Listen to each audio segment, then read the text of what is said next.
Hello friend, जय Jagannath. Happy रज to all. पहली रजर अनेक शुभेच्छा। आज मिनी ब्लॉग को आपण स्वागत करुच्ची मु आद्या साहू। तो देखो आज रज स्पेशल कौन कौन हो आग को प्रथम ब्रेकफास्ट आज बरा प्रिपरेसन करने लगी आगुरी भाभी।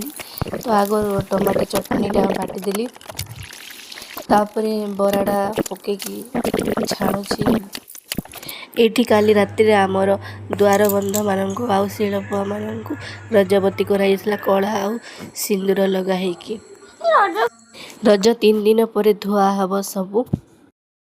ब्रेकफास्ट काम सरला पर लंच पर प्रिपरेशन लगे पड़े देखु देखु तो टाइम हो जाऊँगी। तापर ये भात बसई देले इे डाली भजा भुजी कर दूची। तो आज घर को माछ भी आसला। तो जो माने भेज मालिक मान लगी भजा भुजी साधा आइटम आग कर दूचे तापर आइंस कराब। तो देखो घर को केते जामु आसला। तो जामु को पानी रे सब पकईदेली।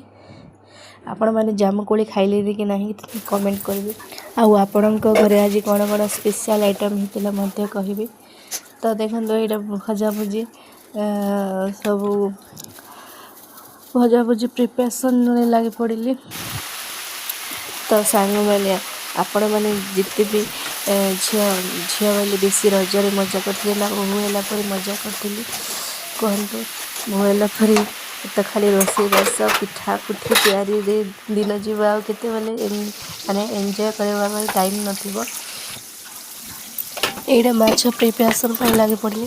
तो इवनिंग टाइम रे टी हॉस्पिटल जाइली ठंडा बहुत मात्रा रे हो जाइए। तो बहुत से जो नदी पाखे नदी थिला तो से नदी आड़े टी बुलाबुली कला भल लगिला।